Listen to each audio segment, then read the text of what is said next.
La rencontre de la désinformation, c'est de bien s'informer. Mesdames et messieurs, bonsoir et ravi de vous retrouver dans ce JT hebdomadaire sur Actuel Média. À présent, les titres. Le mois de décembre est le mois de la lutte contre le VIH-Sida. Le réseau des médias africains pour la promotion de la santé et de l'environnement, le MAPSEN, n'est pas resté en marge dans cette lutte. À retrouver dans ce journal. Toujours dans le cadre du mois de décembre, les 16 jours d'activisme sur les violences basées sur le genre ont pris fin dans notre pays ce dimanche 10 décembre 2023. L'initiative pour l'autonomisation des adolescents et jeunes au Mali, IDAJM, s'est aussi impliquée. À retrouver dans un instant.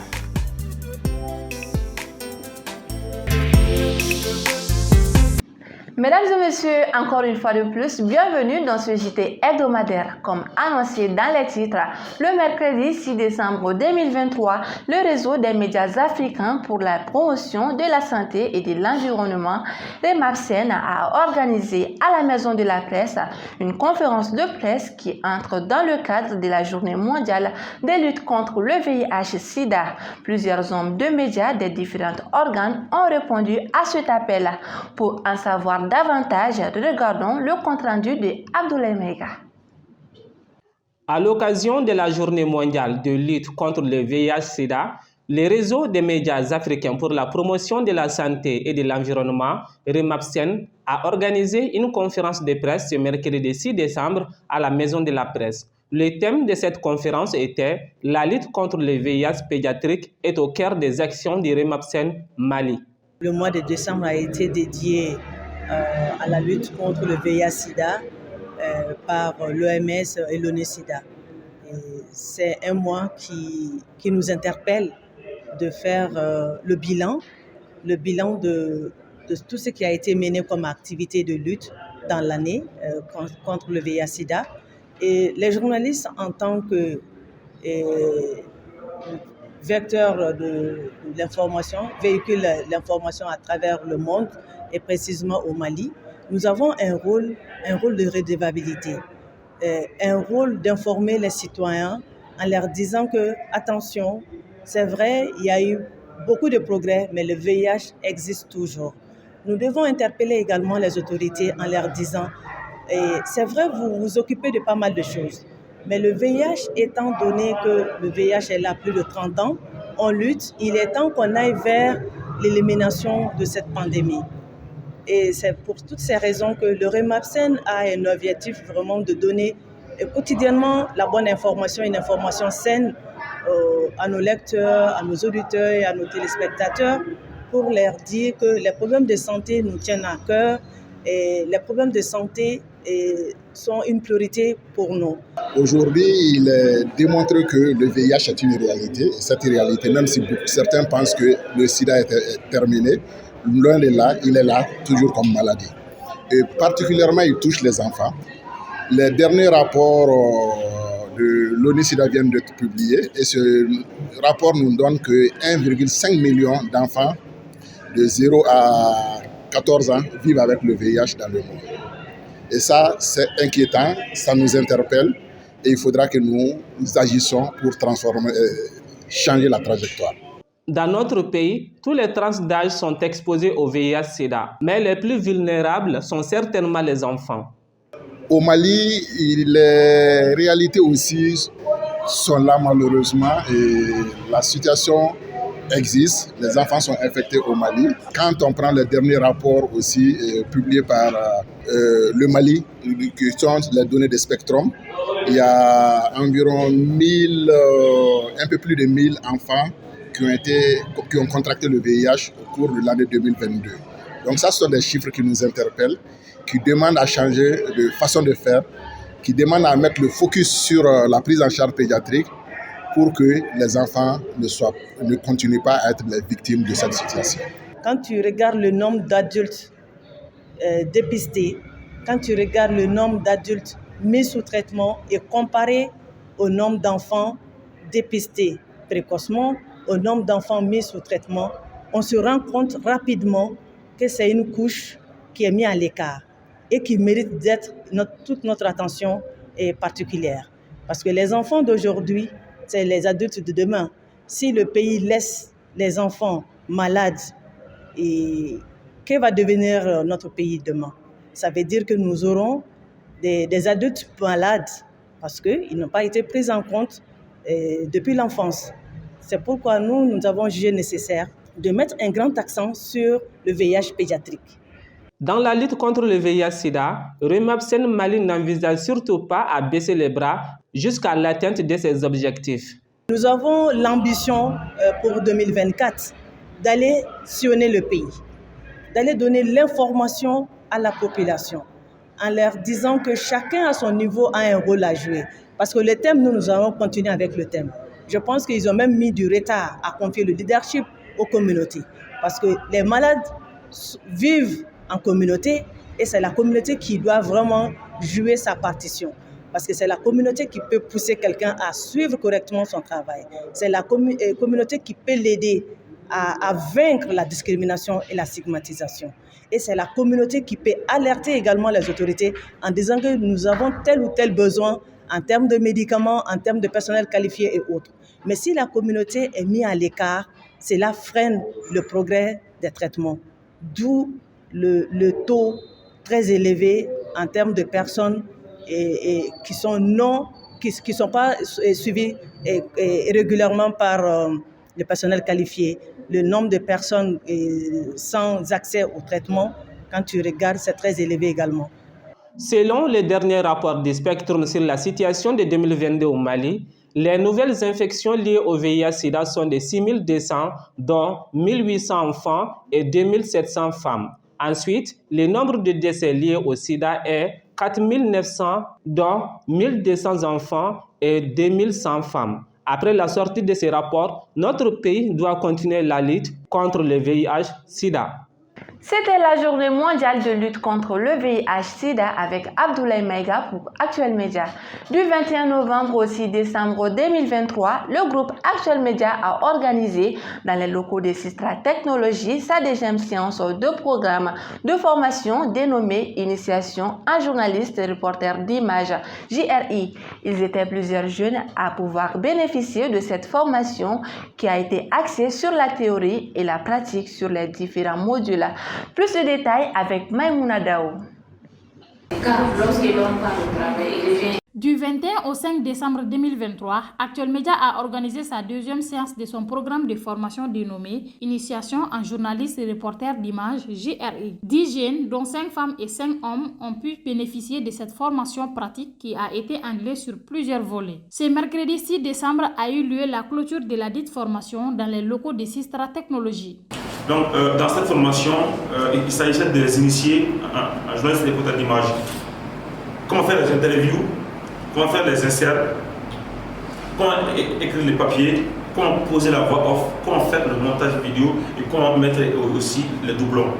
Donc après, maintenant, il y a eu un autre module que Moses a donné, c'est la méthodologie de l'information. Et aussi, ils ont parlé aussi des gens journalistiques. En somme, ils ne sont pas tous des journalistes. C'est des jeunes qui sont passionnés du métier. Ils ont voulu s'inscrire pour apprendre le métier. Voilà, donc le conseil que j'ai à donner à ceux qui viennent de recevoir cette formation, c'est de ne pas laisser. Nous leur demandons de le mettre en pratique, donc pour qu'ils puissent aller de l'avant. Et surtout, ceux qui n'ont pas, n'est-ce pas, du domaine, donc de chercher des organes de presse, des organes des médias, donc pour qu'ils puissent améliorer leur niveau et rehausser leur niveau surtout. C'est quelques mots que j'avais à dire. Merci. Les bénéficiaires de cette formation montrent leur gratitude à l'endroit du promoteur de Actuel Média pour cette belle initiative. Vraiment, j'ai compris beaucoup de choses que je ne savais pas. Je ne peux que remercier Actuel Média. Vraiment,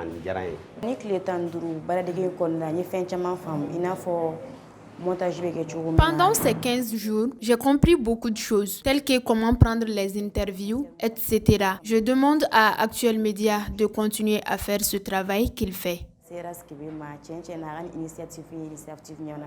Ces jeunes qui ont été initiés en journalistes reporters d'images étaient face aux membres du jury pour la présentation de leurs réalisations à l'issue de la formation. Les membres du jury n'ont pas manqué de donner leur point de vue.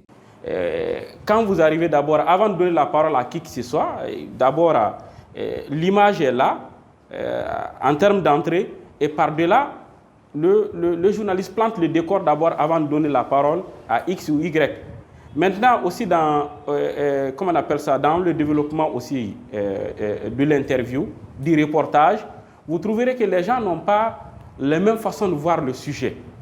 Lorsque ceux qui ont, peut-être les mêmes façons de voir le sujet, il faut peut-être une introduction les concernant. Par-delà également, ceux qui ont aussi l'avis un peu contraire au premier, il faudrait que le journaliste aussi fasse une petite introduction aussi pour ces gens-là dans le même reportage, c'est très important. Tu donnes ton avis sur violence conjugale. Tu as défini la violence conjugale, alors que normalement, ce n'est pas à toi de définir. Voilà. C'est un sociologue ou soit un spécialiste en la matière qui doit définir. Et les causes, ce n'est pas à toi aussi de les dire. Tu comprends? C'est quelqu'un qui a étudié le sujet qui doit parler sur ça. Je parle sur le contrôle du Coran, mais je pense que c'est ça aussi. Et bien au-delà de ça, tu as parlé sans l'intervention d'un sociologue. Un sociologue pouvait intervenir parce que c'est un phénomène social. Donc, au-delà de ça aussi, tu as parlé des violences conjugales et tu as uniquement parlé des violences à l'égard des femmes. Il y a violence physique, il y a violence psychologique. Donc, ces violences-là ne sont pas uniquement à l'égard des femmes, mais il y a aussi les hommes. À la fin de la formation, chaque participant a réalisé un reportage qui a été projeté devant 2 membres du jury et l'assistance. Et à la fin, chacun a reçu une attestation de participation. À noter que ces 2 semaines de formation ne les font pas des journalistes, mais ils ont tout de même appris des notions en journaliste reporter d'image. Dans le cadre de la célébration des 16 jours d'activisme, l'initiative pour l'autonomisation des adolescents et jeunes au Mali, IDHJM, a organisé une journée d'échange sur les VBG et les droits de la femme au Mali. Cette initiative, soutenue par l'ambassade du Canada au Mali, a été marquée par la présence des hommes et femmes qui n'avaient qu'un seul cri de cœur, celui de la défense des droits de l'homme. Jamina Toukoté était présente pour Actuel Média. Suivons.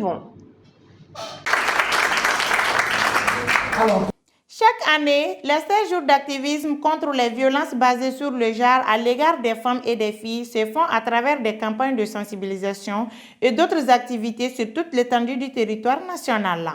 Et très généralement, le coup d'envoi se fait par les autorités du pays. Avec l'appui de l'ambassade du Canada au Mali, l'initiative pour l'autonomisation des adolescents et jeunes au Mali n'est pas restée en marge. Ce mardi 5 décembre 2023, ce réseau a organisé au mémorial Modibo Keïta une journée d'échange sur le thème « Les VBG et les droits de la femme au Mali, religion et coutume ». À cette journée importante d'échange sur le VBG, notre génération est frappée par ce phénomène violence basée sur le genre, le VBG.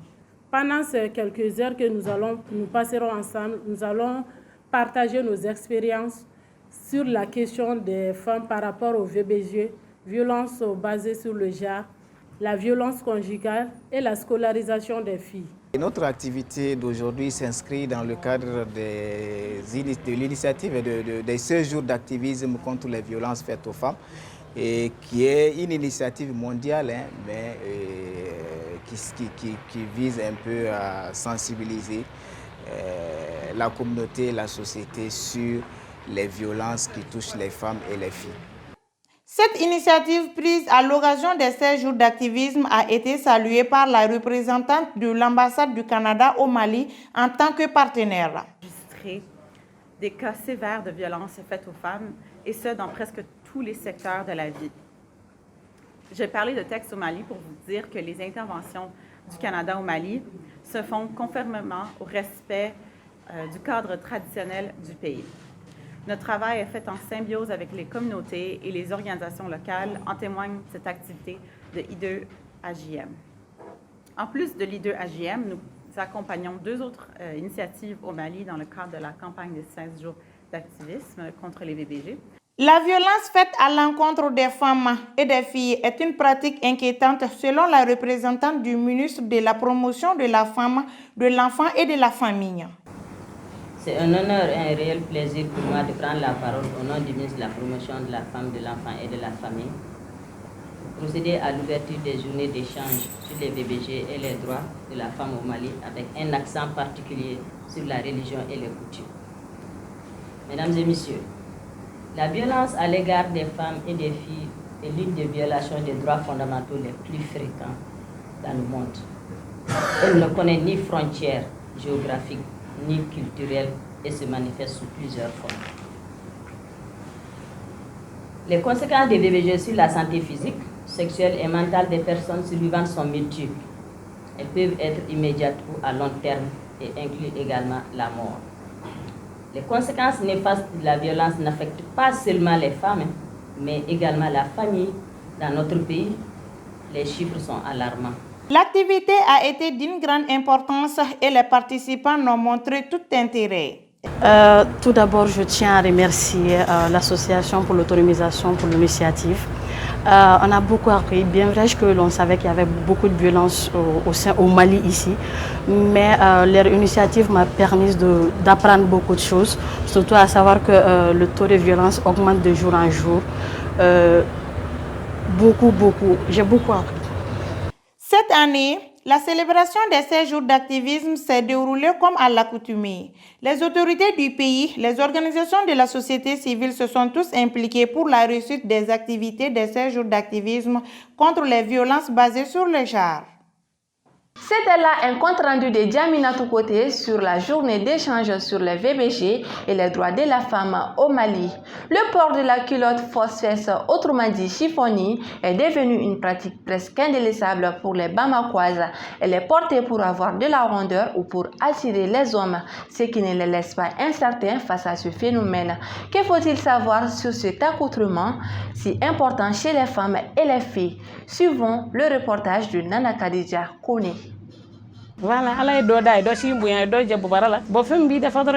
Des faux cils, des faux ongles, des faux cheveux, des produits pour se faire grossir les seins et les fesses. Avec les femmes, tant de recettes pour séduire les hommes, il y en a toujours. Comme ce phénomène de fesses artificielles ou de port de la culotte fausse fesse ou encore chiffonnie en bambara, qui est une solution plus pratique, plus rapide pour avoir un physique parfait. Cette attitude est devenue le quotidien de plusieurs femmes bamakoises et à la fois un business juteux.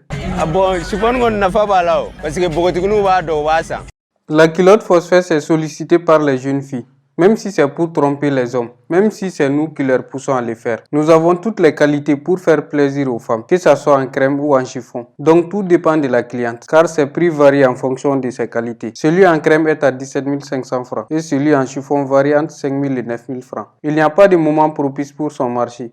À tout moment, les femmes veulent avoir de la rondeur. Bon, chiffon, on y va tout côté chiffon, à tous les moments chiffon, mais c'est ça. Parce que à tous les moments, avoir une belle forme avec des faux fissiers, effet de mode ou pas, les adeptes ont toutes une bonne raison.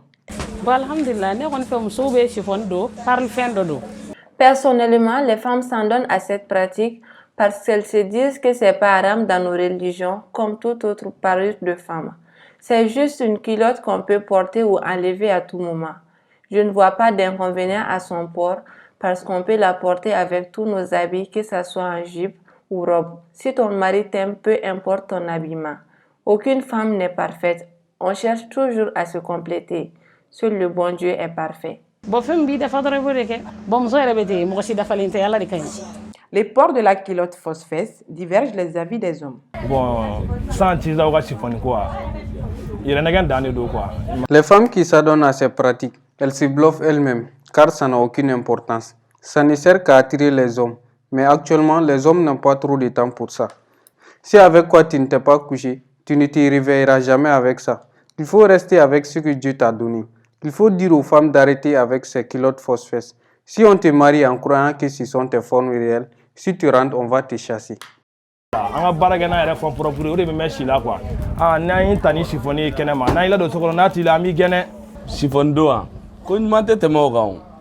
Rien ne vaut les fausses fesses, surtout quand tu es mince. Si toi-même tu sais que son port est utile, tu peux le porter. Et c'est ce qu'aiment certains hommes. Moi, personnellement, je n'aime pas parce que j'aime bien les femmes rondes. Parce que muso sugu munu kadne wa masolu ga chiffon do bilengo. Dugu wuli ne kadon. Djenebou Diarra, une étudiante, nous explique les raisons qui poussent les jeunes filles à porter la culotte fausse-fesse. Bon, en tant que femme, chiffon kadne parce que avec muso de. En tant que femme, j'adore les culottes fausse-fesse parce que ça nous aide beaucoup à avoir une très belle forme et à bien attirer les hommes avec nos vax, tissus et nos bassins. Ça ne me gêne pas parce que c'est comme les soutiens gonflants qui aident les femmes qui n'ont pas de gros seins. J'encourage toutes les femmes à le faire. Donc, ne be musomani be muso be ne bu be encourager o ga chifondo parce que abe mogo deme abi pari iga fini be nya iga parli fembe. Quant à Siaka Doumbia, coxeur au grand marché, il préfère son partenaire avec ou sans culotte fausse-fesse. Bon, presque go chifondo non ni chifondo mbale abekadne. Moi, personnellement, j'ai pas de choix. Que la femme porte la culotte fausse-fesse ou pas, il suffit d'être mon goût. Souvent, les fessiers artificiels sont plus doux que les naturels, mais à chacun son goût. Gisi la natara, automatique la tangi e kashege. Al ni mamsulu wala na oga ba bo. O e firi de o. E ba to tentona bona klala ba ga fin. Aba mobili boule aptara tila. Bien qu'elle soit à la mode, la pratique n'est pas sans conséquences. Les culottes fausse-fesse ne sont pas sans conséquences. Les critiques de la société, elles peuvent être à la source d'un divorce. Chaque homme a sa façon d'aimer les femmes. Celles qui portent les fessiers artificiels, lors des rendez-vous, on saura. Donc, restez tel que vous êtes. Personnellement, je n'ai jamais essayé. Ala mɔgɔ dan cogo min na I ka to Ala ka dan cogo la o ka sɔrɔ I k'a fɔ k'i b'i yɛrɛ yɛlɛma ka kɛ mɔgɔ sugu dɔ fɛnɛ chiffon man ne na bon ne mana muso ye a forme kama ka k'a fɛ.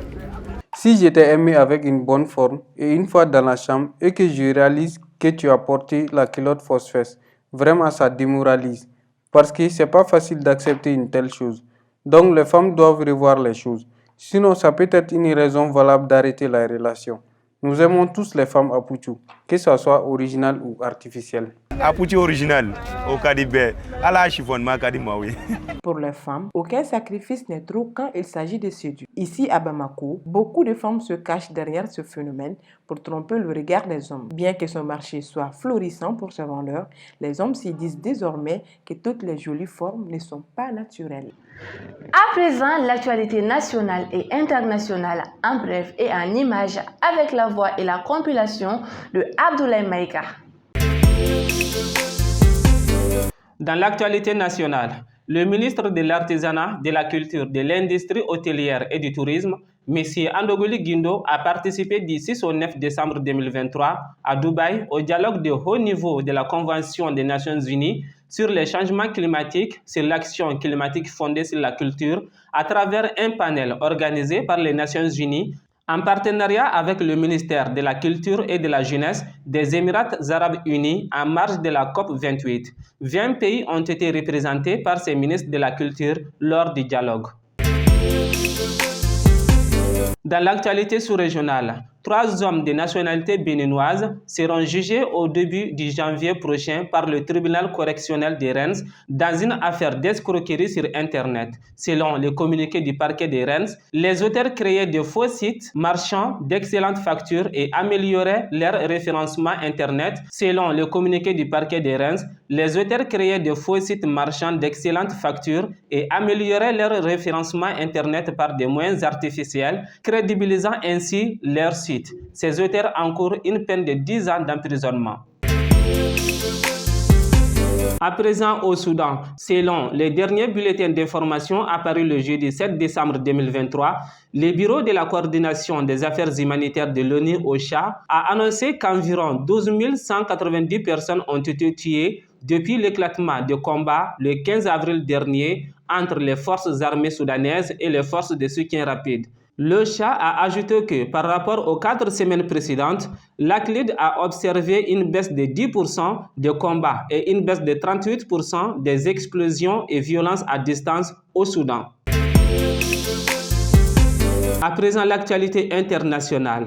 Le Comité pour la protection des journalistes, CPJ, a appelé ce vendredi 8 décembre à la libération immédiate des journalistes palestiniens Jah Al-Kahlout, du média Al-Arabi Al-Jadid, arrêté par les forces de l'Israël dans le nord de la bande de Gaza. Selon le communiqué, le CPJ a annoncé que les autorités israéliennes ont arrêté le journaliste avec des membres de sa famille à Gaza.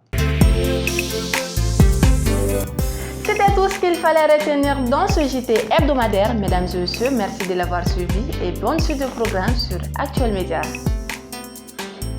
Ce JT vous a été présenté par ESG, École supérieure de gestion. ESG, École supérieure de gestion, le CNAM INTEC, spécialisé dans la formation des métiers de la comptabilité et de la gestion d'entreprise. Nous sommes à Badialan 2, immeuble ex-cinéma ABC.